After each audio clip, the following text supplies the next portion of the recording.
Inovação é o tema do Rumo Certo de hoje. E aí, quando a gente fala de inovação, a gente fala de investimentos também, de parcerias, talvez, de estratégias para, é claro, alavancar os seus negócios também.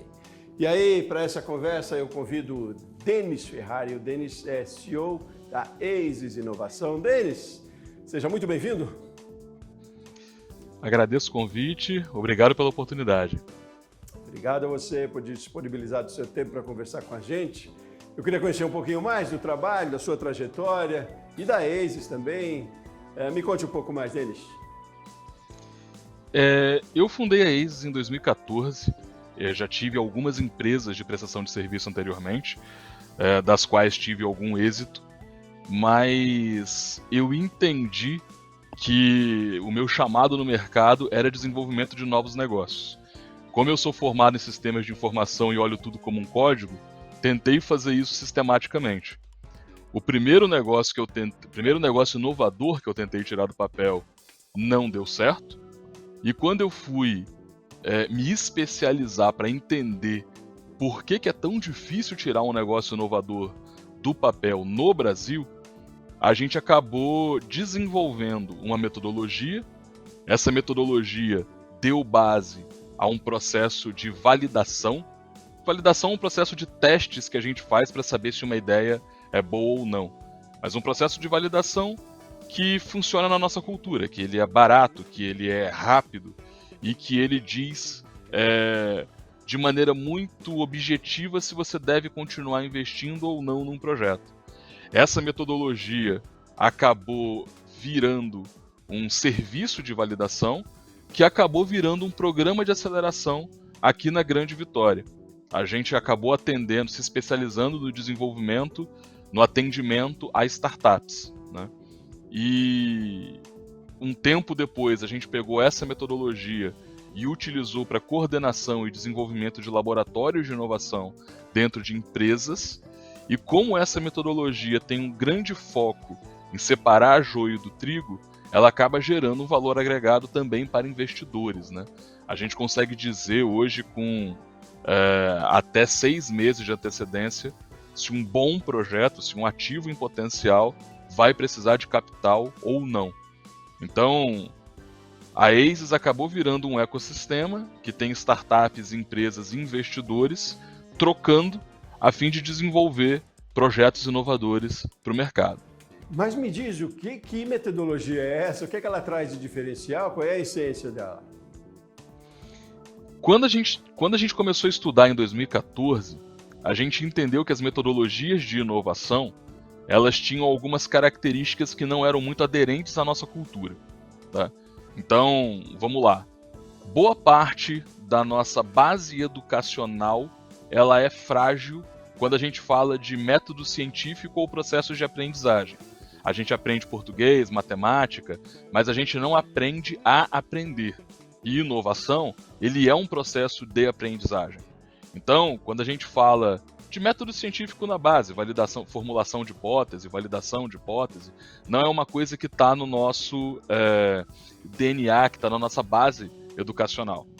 Tem uma outra coisa, que boa parte das metodologias de inovação, elas são muito longas para a paciência do empreendedor médio brasileiro. A gente é mais imediatista, a gente gosta de resultados mais de curto prazo. E aí, obviamente, quando a gente está falando de inovação, não dá para confundir ação com movimento, trocar os pés pelas mãos, indo rápido demais na direção errada. Mas é o que muita gente acaba fazendo por uma questão de cultura, por uma questão de perfil. Então a gente tentou buscar uma metodologia que não dependesse de uma base educacional muito forte, que qualquer pessoa conseguisse utilizar, mas também que fosse desenhada para funcionar numa cultura de resultado mais curto. Então o que a gente fez foi conseguir pegar um processo de validação de negócio que é algo complexo e relativamente demorado e transformar em pequenos ciclos curtos em que cada ciclo você tem um aprendizado e a partir desse aprendizado você decide, vou continuar com esse projeto ou não. O grande mérito é que a gente consegue saber muito rápido se um projeto não é bom. E boa parte dos projetos que começam nessa metodologia vão morrendo organicamente, só que a um custo muito baixo. A outra característica que a gente tem da maior parte das metodologias exemplo, né, o Eric Ries, que escreveu o Startup Enxuta, ele prega que você tem que construir um MVP para você conseguir medir, aprender e validar o seu negócio. Só que quando a gente está falando do Brasil, a maior parte dos empreendedores não sabe programar e o custo de programação é muito caro. Então você construir para você aprender acaba tornando o processo muito elitizado. Só quem consegue pagar um programador que vai conseguir fazer. Então, essas características é que mostraram para a gente que tinha espaço para o desenvolvimento de uma metodologia de inovação nativamente brasileira. Tá. Não, entendido, mas de que pontos são fundamentais ou que vocês detectaram de maior importância para que essa metodologia se efetive, que dê certo? E que pontos negativos também? O que a gente faz de errado para que muitos projetos de inovação não avancem, por exemplo? Dá para a gente, de forma quase que generalizada, citar algumas características, alguns pontos? Claro. O DNA de uma boa ideia, ele é dividido em 4 partes. Então você tem o problema que você está buscando resolver, você tem a solução que você está propondo, você tem as fontes de receita da sua ideia, como é que você vai fazer dinheiro, e os resultados que você busca alcançar. Toda ideia inovadora tem esses 4 pilares de sustentação. Qual foi a nossa proposta? Foi, ao invés de você fazer um MVP para testar todos os 4 pilares ao mesmo tempo, você fazer um processo mais simples e barato, testando cada eixo de maneira individual, tá? Testando cada eixo de maneira individual. Então, o problema, por exemplo, ele é a base de qualquer inovação. Se você está resolvendo um problema que não é relevante para ninguém, ou se você está resolvendo um problema que não é a dor de alguém, as pessoas não vão pagar por essa solução.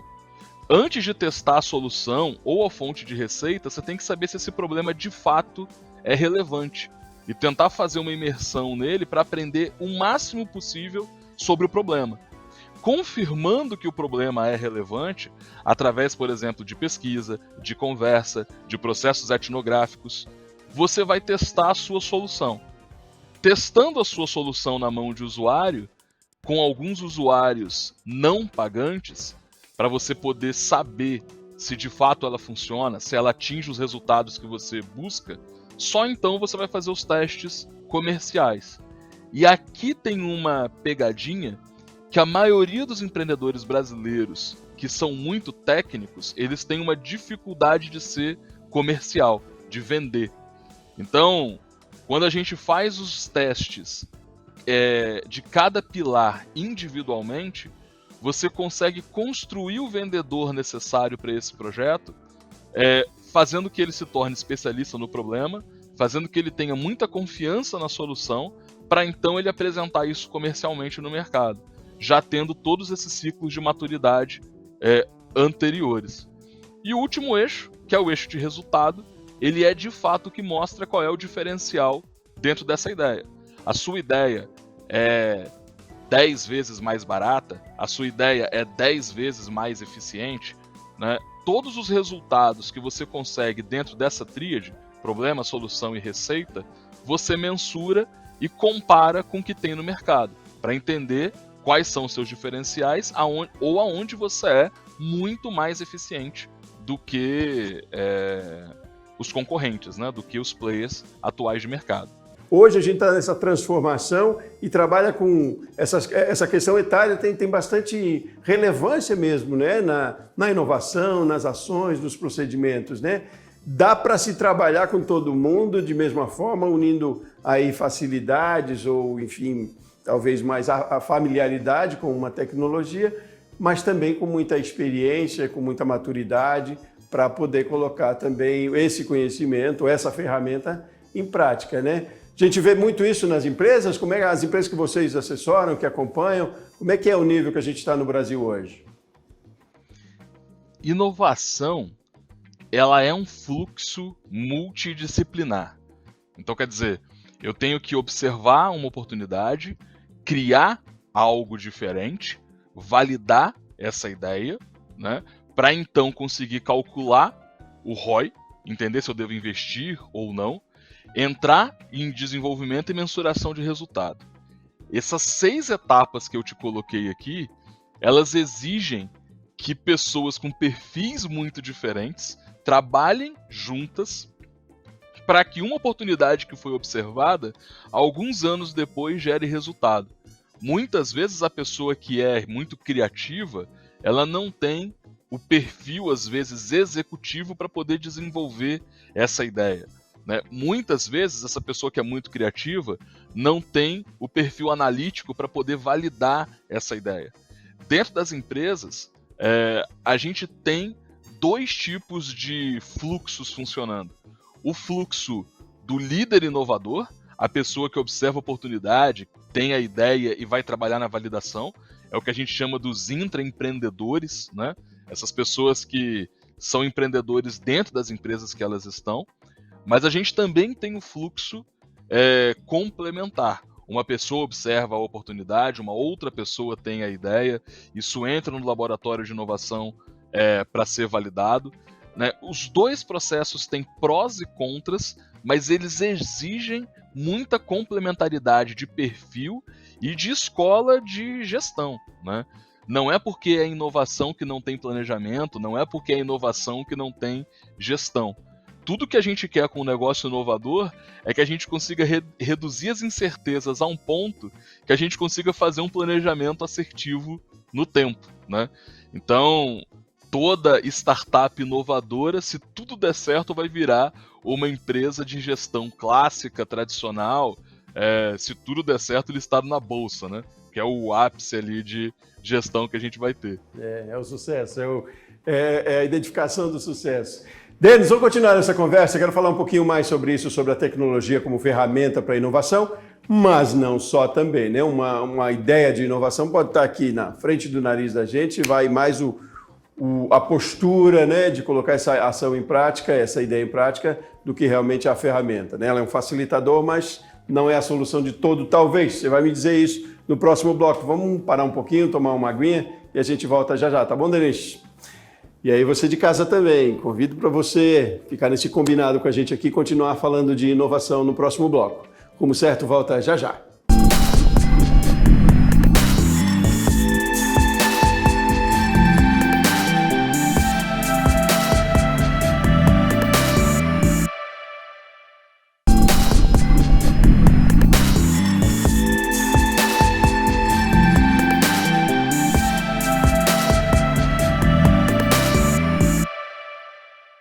De volta com o Rumo Certo, e hoje a gente está falando de inovação, o quanto a inovação dentro de uma empresa pode potencializar os resultados. Para essa conversa tem aqui comigo o Denis Ferrari. Denis é CEO da ASIS Inovação, está falando com a gente lá de Vitória, no Espírito Santo, mas a ASIS tem escritório também em São Paulo, atende o país inteiro, né, Denis? Vamos continuar na nossa conversa? Conceituamos bastante no primeiro bloco, entendemos os passos, os processos, quanto é importante.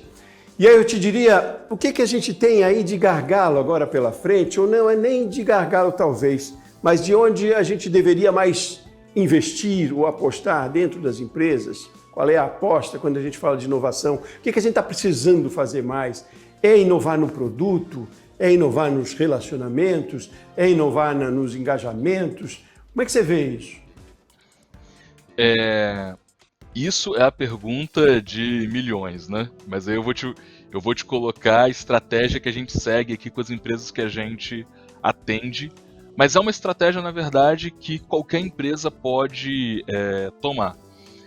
O que é o resultado da inovação? Geralmente é um projeto estratégico que impacta ou no custo, ou na receita, ou em objetivos estratégicos que a empresa tem. Quando a gente fala de gestão ambidestra, que é um termo muito alinhado a você trazer a inovação né, para perto, né, para junto da gestão tradicional, o jeito mais simples que a gente tem de entender isso é que você tem que fazer tanto a inovação quanto a gestão da empresa remarem na mesma direção. Então, o que eu aconselho, como é que a gente geralmente trabalha? Para ser bem didático aqui, imagina que a empresa tem um objetivo estratégico de aumentar 20% do seu faturamento bruto no ano, ok? A gestão tradicional vai entender, com base no conhecimento atual, como que ela tem que fazer esse resultado de aumentar 20% da receita. O que a inovação vai fazer?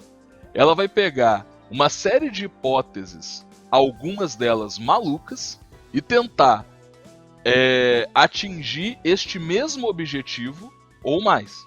A diferença da gestão e da inovação é que uma aplica conhecimentos testados, validados, e outra vai em busca de novos conhecimentos para que a empresa possa atingir esse resultado. Então, quer dizer, o setor de vendas, se ele precisar aumentar em 20% o faturamento, ele vai conseguir estabelecer um plano com base no que ele sabe. O setor de inovação, ele não sabe exatamente o que ele vai fazer, mas ele vai observar, ele vai criar ideias que quando forem validadas, vão trazer essa expectativa. Caramba, se essa ideia aqui for implementada, a gente não aumenta 20%, a gente aumenta 40% o faturamento bruto da empresa. Porque eu vou vender algo para a minha mesma base de clientes, porque eu vou vender algo para uma nova base de clientes. Só que como é que a gente consegue fazer isso na prática? A inovação tem como principal entrada a estratégia da empresa. A visão de longo prazo, os objetivos estratégicos, a SWOT da empresa, os problemas operacionais que a empresa tem no dia a dia, de relacionamento com o cliente, de produtividade. Todos esses insumos, sejam desafios ou problemas rotineiros, são coisas que a inovação trata como insumo para ser resolvido de maneira criativa e ter um resultado muito maior do que a empresa teria com base nos conhecimentos atuais. Então, assim, aonde que a empresa deve inovar? Aonde for relevante para ela. E o que é relevante para ela é o que ela geralmente colocou na estratégia dela. Se a empresa vai investir no mercado de granitos agora por alguma razão, tem alguma startup do mercado de granitos que eu posso me associar? Algum funcionário tem alguma ideia que pode explorar esse mercado? A gente pode desenvolver algum projeto dentro desse sentido?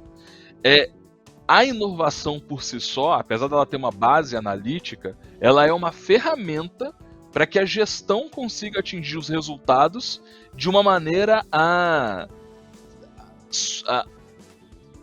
ser maior, né, superar o que os conhecimentos atuais buscariam. Fazendo uma comparação, é quase como você falar assim, conhecimento atual é como se eu estivesse fazendo um investimento um pouco mais seguro na minha carteira de investimento, e o investimento em inovação é aquela coisa um pouco mais arriscada, mas que pode levar a performance lá para cima, se der certo, né? E humana sobre tudo, né? E aí a gente fala de inovação, ainda a gente remete muito à tecnologia. A tecnologia, claro, é um facilitador, né? É uma ferramenta, mas não é só, né? Ela por si só não se sustenta também, né? É preciso mesmo ter as ideias, é preciso ter as humanas, as relações são cada vez mais humanizadas também, né? Queria que você me falasse disso, assim, do quanto a tecnologia ela favorece para colocar em prática uma inovação, para, sei lá, criar processos, talvez, é facilitadora, mas o risco que tem também do uso da tecnologia, se não bem apurada, de forma eficiente, né? Porque a gente está vivendo uma transformação digital, é fato, né? Todo mundo tem acesso à tecnologia. Mas o acesso à tecnologia com eficiência é outra coisa. Talvez a gente tenha que falar da evolução disso, né? Eu digo isso, eu já fiz essa referência aqui outras vezes, porque não basta que tenhamos processos, por exemplo, para atendimento do cliente por telefone, onde você tem que passar por 10 itens até chegar na resolver a sua situação. Quer dizer, para a empresa talvez tenha facilitado, tenha gerado até menos custo, mas não resolveu para o cliente, né? Dificultou. Então a tecnologia que está aí não evoluiu para aquele caso, não é? Qual é o risco que a gente tem nesse sentido de colocar uma inovação aí com o uso da ferramenta da tecnologia e ela não ser eficiente se não for bem usada, hein? inovação e tecnologia, eles são temas transversais nas empresas, mas eles são complementares, né? A tecnologia viabiliza hoje que um negócio tenha uma escala, aquela característica de escalabilidade, né, que a gente procura em startups ou negócios inovadores, que na história do mercado isso era muito complicado de você fazer com pouco capital. Vamos pensar aqui, né? Se eu quisesse vender 1 milhão de hambúrgueres num dia, eu tinha que pensar como o McDonald's faz, né, antigamente, que é fazer a produção, ter as minhas lojas, né, fazer o atendimento aos clientes.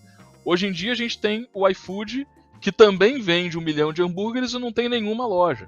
É a tecnologia que viabiliza isso. Mas a tecnologia viabiliza, o iFood nasce, né, assim como várias outras inovações, resolvendo um problema do cliente. Ele era a forma mais fácil de você pedir um lanche. Por isso que ele conseguiu se consolidar. O Google só é o Google porque ele era a forma mais fácil de você conseguir uma resposta, encontrar um conhecimento. Então, geralmente, quando você consegue desenvolver uma solução que é a forma mais fácil de atender o usuário, a tecnologia é o componente que entra para você conseguir dar escala para isso, para que você consiga fazer com que esse valor chegue em muita gente. Mas a tecnologia per se, sem esse estudo do que é importante para o usuário, ela, enfim, é commodity, né, basicamente. Ela pode ser uma faca ali de 2 gumes e acabar prejudicando a experiência, como você mesmo colocou, né? Acaba não sendo eficiente, né? O que é que a gente tem de desafio aí pela frente? O que mais que vem? A gente tem aí o ChatGPT, a gente tem... Todo dia tem uma inovação, né? E tem uma coisa nova quando se fala de tecnologia. Mas o que você acha que a gente, enquanto empresário, micro, pequeno, enfim, e de todos os níveis também, é claro, nosso foco aqui é micro e pequeno empresário, mas o que tem que se antenar quando a gente fala de tecnologia e do quanto pode aproveitar da sua inovação e da sua criatividade para engajar, para, enfim, aumentar também sua receita, seu faturamento aí para os próximos, sei lá, talvez meses, anos? Eu vou te dar uma resposta um pouco contra-intuitiva, tá? Por trás de toda inovação, tem uma pessoa que era inquieta o suficiente para ter uma ideia e começar a trabalhar. Quando você olha para o mercado corporativo, você tem dentro do time de uma empresa algumas pessoas ali que vão empreender, com ou sem a empresa, tá? Que vão pegar suas ideias, que vão pegar sua capacidade de liderança, sua capacidade de execução e tirar a ideia delas do papel. Eu acho que o grande desafio que a gente tem hoje, ele não é necessariamente tecnológico, mas ele é de retenção dos talentos certos e entender que esses talentos empreendedores não estão buscando escalar um plano de cargos e salários. O que eles estão querendo fazer é construir o espaço deles no mercado. E a empresa que eles estão pode ser um potencializador disso, ou pode ser uma empresa que eles vão pegar o salário para juntar uma grana, depois sair e empreenderem sozinhos, sabe? Eu acho que o maior potencial que a gente tem no mercado é humano. E assim, a gente trabalha aqui na ASUS acompanhando esses inovadores de muito perto, sabe? O projeto sempre dá para corrigir. Eventualmente, uma boa ideia pode não ir para frente por questões que a gente não controla. Olha a pandemia que a gente teve anos atrás. A gente teve aqui na ASUS vários projetos que não foram para frente. Projetos de eventos, projetos dentro do segmento esportivo. Porque não era culpa do empreendedor, não era culpa do projeto, era timing. Acontece, né? Desenvolver novos negócios é igual você lutar. Você vai subir no ringue, você pode ganhar, você pode perder. O que você tem que se preocupar é fazer o melhor possível ali.